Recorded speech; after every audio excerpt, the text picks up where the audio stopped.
Bonjour à tous, aujourd'hui dans cette vidéo, nous allons parler du dimensionnement d'une installation hybride, pompe à chaleur, chaudière gaz et voir ensemble en quoi il diffère du dimensionnement d'une pompe à chaleur seule.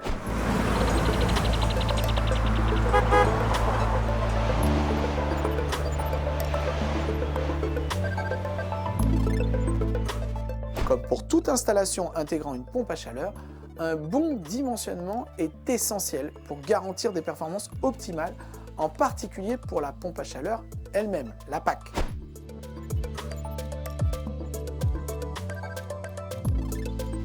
La première étape cruciale consiste à estimer le plus précisément possible les déperditions de l'habitation. Plusieurs méthodes existent pour cela et de nombreux outils sont mis à disposition par les fabricants de pompes à chaleur hybrides. Dans les cas les plus complexes, il est possible de réaliser une étude thermique avec l'aide d'un bureau d'études spécialisé. Quoi qu'il en soit, c'est la précision de cette estimation qui conditionne le bon dimensionnement et surtout la performance globale de l'installation. Il est donc nécessaire d'y accorder une attention toute particulière afin d'obtenir des résultats fiables.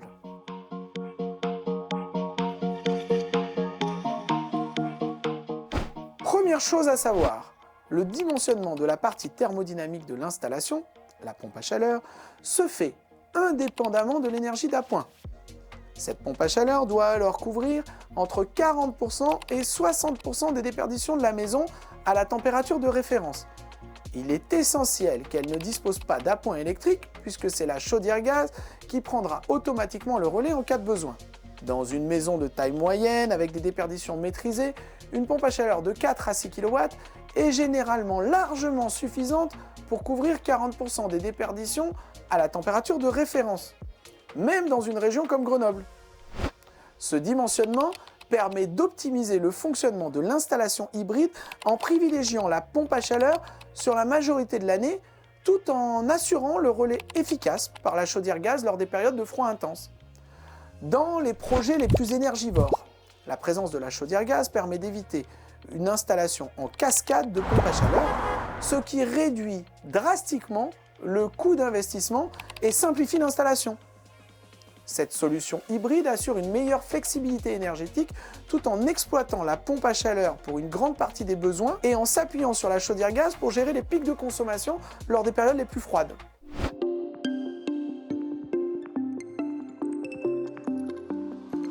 Le dimensionnement de la chaudière gaz est relativement simple.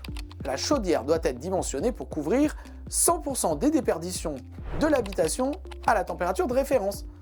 En effet, lorsque la température extérieure devient trop basse pour garantir un fonctionnement rentable de la pompe à chaleur, c'est la chaudière gaz qui prend le relais à 100% afin d'assurer le chauffage sans perte de confort. Dans la majorité des cas, il est difficile de trouver une chaudière gaz avec une puissance suffisamment faible pour correspondre exactement aux besoins de l'installation. En général, ces chaudières commencent à 15 kW minimum, ce qui peut être supérieur aux besoins réels du logement. On choisit alors le modèle le plus proche des besoins calculés. Grâce à ce dimensionnement hybride, la pompe à chaleur fonctionne sur la majorité de l'année et la chaudière assure un relais efficace lors des périodes de grand froid, garantissant performance, économie d'énergie et surtout un confort thermique optimal.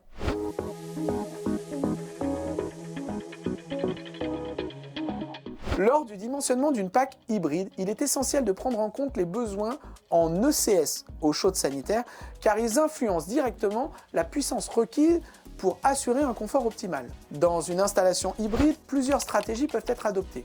Si la chaudière gaz est utilisée pour la production d'eau chaude sanitaire, son dimensionnement devra intégrer cette charge supplémentaire, notamment dans les foyers à forte consommation, grandes familles, plusieurs salles de bain, studios en location, etc. Si la pompe à chaleur est utilisée pour l'eau chaude, il faudra veiller à ce que la puissance soit suffisante pour couvrir à la fois les besoins en chauffage et en eau chaude, tout en maintenant un fonctionnement optimisé. On utilisera alors un ballon tampon permettant à la chaudière de prendre la relève sur l'eau chaude sanitaire en cas de besoin.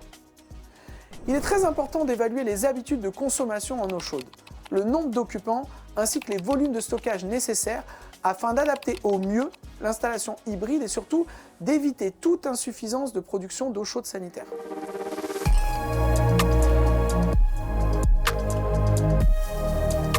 L'installation d'une pompe à chaleur hybride peut bénéficier de MaPrimeRénov', ainsi que des certificats d'économie d'énergie C2E. Mais comme souvent avec les aides, il y a quelques conditions à remplir.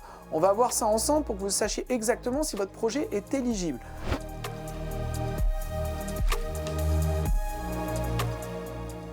Pour obtenir MaPrimeRénov', votre installation doit répondre à 3 critères essentiels. Faire appel à un professionnel RGE pour la pose, Calipac. Sans cette mention, c'est déjà impossible de bénéficier de l'aide. L'installation doit aussi concerner votre résidence principale. Votre maison doit être construite il y a plus de 15 ans. Les logements les plus récents ne sont pas éligibles.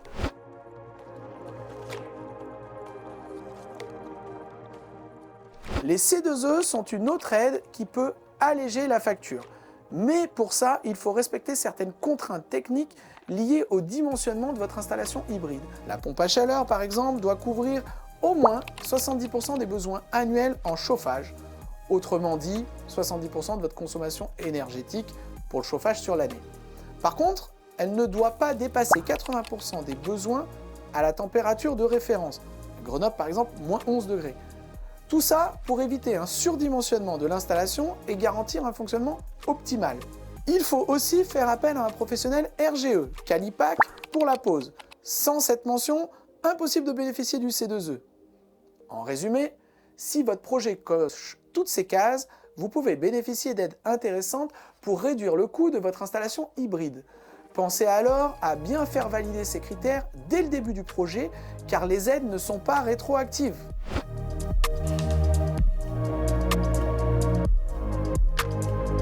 Comme vous l'aurez compris, un bon dimensionnement ainsi qu'un bon installateur sont la clé d'une installation réussie. Mais il est aussi indispensable pour optimiser les performances, réaliser des économies d'énergie et garantir l'éligibilité aux aides à la rénovation.